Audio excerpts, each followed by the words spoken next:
The truth is that as finite human beings, there is absolutely a built-in limit to what one human being can use, what one human being can spend. Now that varies greatly from person to person. It depends on your capacity, your biology, your upbringing, your mental faculties. All this plays into what is it that you really could, use and spend on yourself. There's a limit.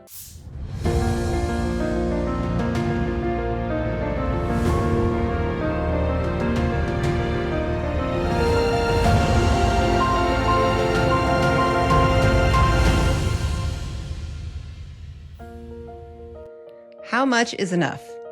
Our culture assumes that more is always better, which means very few people ever define a finish line for their wealth. Yet for a Christian, trying to live as a steward rather than an owner, this decision governs everything else. Today, Eric and I are discussing how establishing a financial finish line can release the burden of control and help us experience the joy of generosity. Welcome to the Smarter Generosity Podcast. I'm Katie Brubaker. And I'm Eric Fleshood. And we are in the same room today, which is very exciting because we don't often get to be in the same space when we record these. Yeah. Thanks for making the trip down, Katie. Well, I'm glad that we get to do this. And today we're going to be talking about the age-old question. Actually, it may not be age-old, but it should be age-old, which is how much is enough? And usually, there's a lot of ways to enter into this conversation, but I'm going to start off the conversation by asking you, within the context of where we get this question the most is probably in the estate planning area, where people are saying, okay, I'm thinking about what's going to my kids, what's going to my grandkids, how much is enough? So let's start there. That's right. That is where it usually comes up because people, I think they know intuitively that they could ruin their children with passing on too much wealth. We've all seen the stories in the media. Someone comes into sudden wealth, those lottery stories, and does not usually all of a end sudden, well. it doesn't end well for a lot of people. So I think it's pretty well established in our cultural consciousness that there's something to that issue. So, but very few people have the time, the space, the reflection built into their lives to really dive into that question. Do you mean for the kids and the grandkids, or do you mean for themselves? Either one. There's in my experience, people in their lives encounter a natural space where they're invited to consider this question in a sustained kind of way until they get to a place where, okay, I think I know what the answer is for me. When you say for me, it makes me think you're saying you don't want to be prescriptive about this. From what I'm hearing you say, it's not that it's how much is enough is X percentage, or we should all be striving to give away half, or right. No, it's not a set amount. That's what I'm hearing you say. I don't believe that there's any set predetermined answer. And when I look at Scripture, I don't see the Bible coming at it with I know what the answer is, and Right. It's the same for everybody. It's a very, very personal question, which we need to acknowledge right up front that we want to tread lightly in this space because we don't want to push anyone away by suggesting that we know the answer. I think really what we want to do in our conversation today is just create an environment where people feel the freedom to explore the question. Okay. So going back to how much is enough for kids or grandkids versus, all right, I'm thinking about this personally. So let's go into I'm thinking about this personally. What should I be thinking about when I'm exploring how much is enough, and how does that affect my thinking on things? Right.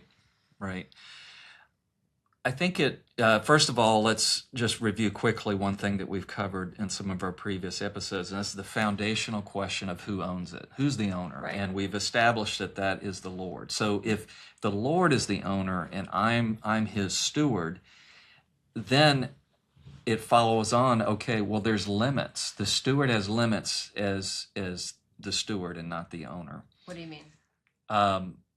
I don't have a right to do with these things whatever I feel like doing. There are limits put in when I'm not the owner. The question how much is enough implies a limit, which is not something that our culture does, right? In our consumerist, free market, capitalist society, more is always better. More is always good. More is more. More is the goal. And whether or not we consciously believe that, that's what's being messaged to us all the time. So it's very countercultural to come along and ask a limiting question like, how much is enough? It's countercultural. You said because we're stewards, there's natural limits on that. And I forget how you phrased it. It was right at the beginning of what you were just saying, where there's natural limitations as the steward with how much is enough. If I view myself as the owner, right, that's a limitless world that I've built. Okay, I see what you're saying then. Yeah. Okay. Yeah, there's no higher authority than me that you're answering to. Right. Okay. So in this case, and I'll just use me as an example, as I'm thinking through, okay, I have income, I have resources in other ways. So you're saying sitting down and thinking through what is it that I need to live on and I should give the rest away? Or when we ask the question, how much is enough? Like, what is that? What do I do with the answer? So if I say, okay, here's the amount, right? Let's say $100,000. If we're talking in money terms, how much is enough? Probably this question could extend beyond just finances, I would imagine. Right. But how does that impact my decision making in my life? Yeah. Well, where I see it is you mentioned in the context of estate planning. There are a lot of estate planners who know that until their client can answer the question, what do I need to live on, which is another way of asking how much is enough, then you can't answer the next question, which is how much should I leave for the kids? You can't answer how much for others until you've decided what do I need? What is the right amount for me? So the how much is enough question is both a practical question, right? But it's also a spiritual one. What is the lifestyle that the Lord has called you to live as His steward? That can run the gamut. Right. You know, you've got people out there who feel called to be the millionaire next door. In other words, they live well below their means. They live well below their earning capacity, and that's what they believe the Lord has called them to do. You have others out there who, well, if I'm going to have an influence on the part of the world that God's called me to have an influence on, there's a certain lifestyle that's required to traffic in those social circles, to be relevant to that audience, to be accepted, to even have a platform. So there's a lot wrapped up into this, and this is why we go back to what we said at the beginning. There's not a set formula. It really is the steward going before the Lord saying, what is it that you want from me? Right. Well, and as an example, I have friends who have the capacity to buy a larger home, and it's because they are gatherers. So they have been called, they have a beautiful large home, but they have been called to have that sort of estate so that they can host and gather and, things like that. That's right. Yeah, and then another answer to your question about why is this, how does this impact our practical living? The truth is that as finite human beings, there is absolutely a built-in limit to what one human being can use, what one human being can spend.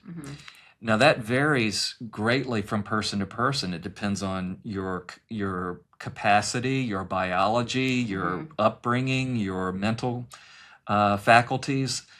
All this plays into what is it that you really could, use and spend on yourself. There's a limit. Right. What about the unknown? So what I have heard and what's going on in the back of my mind as you're saying these things is, okay, so Eric, say that at this stage of life, because I imagine how much is enough might fluctuate throughout life.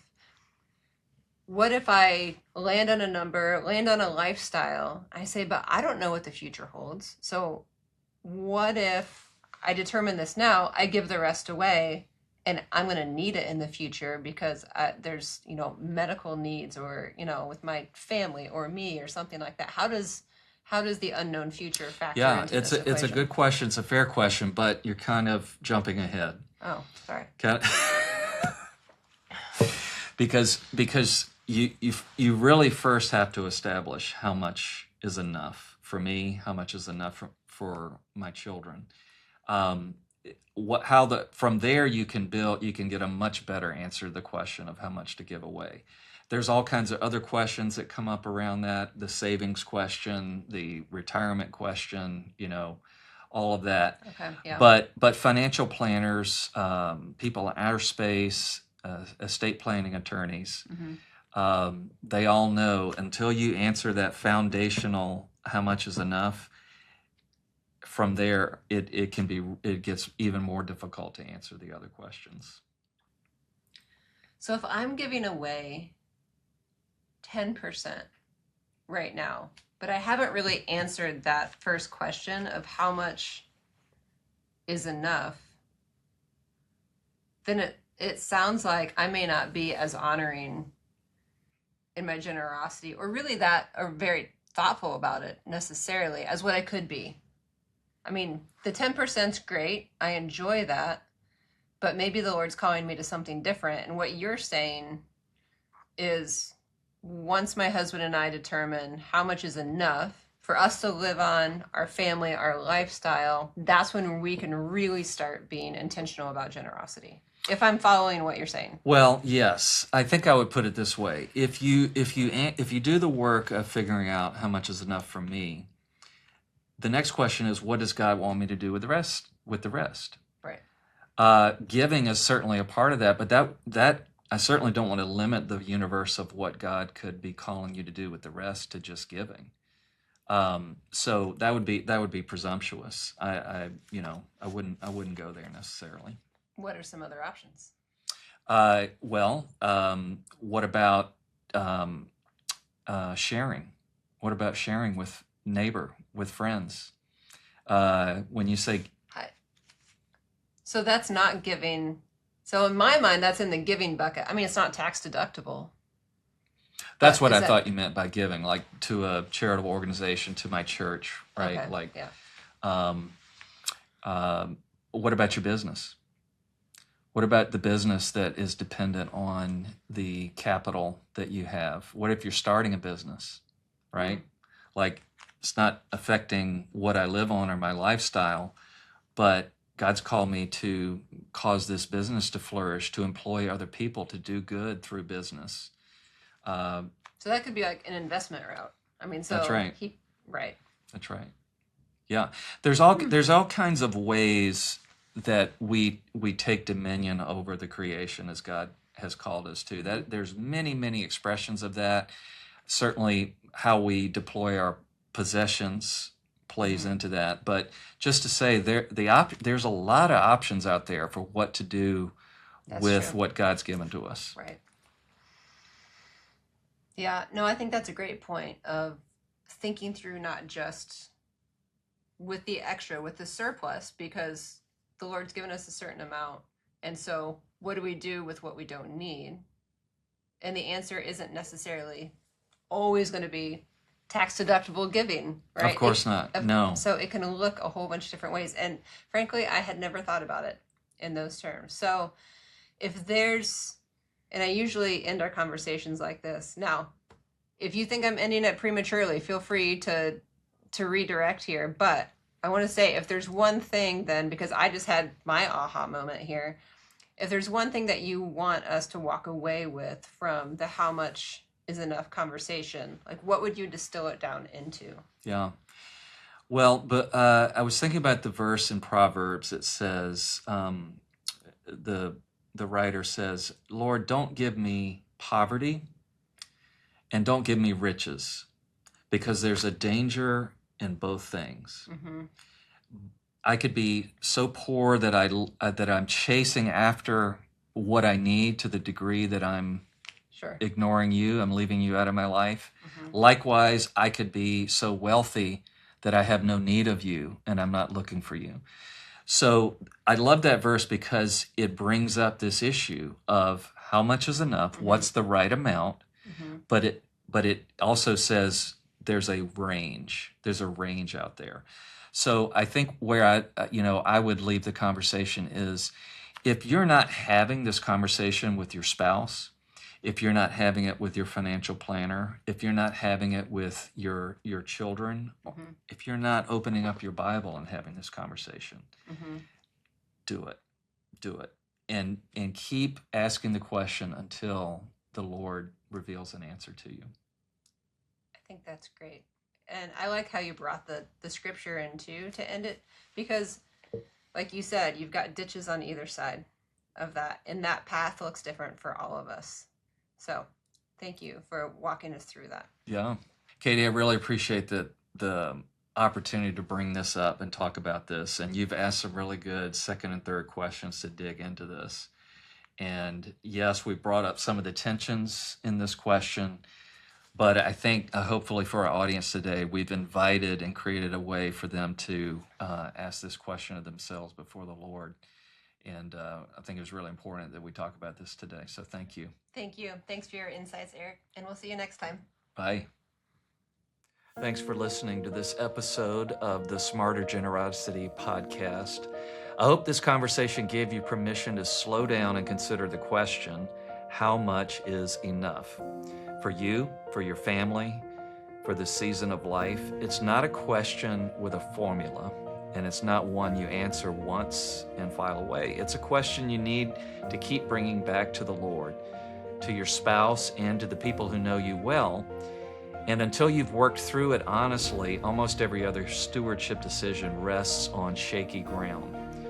This is the kind of question our estate design service was built around. Before any documents, before any vehicles, before any of the technical work, we love to sit down with you and help you think through the why first. No cost and no obligation, just a thoughtful conversation with someone who's helped a lot of families work through exactly what you're working through.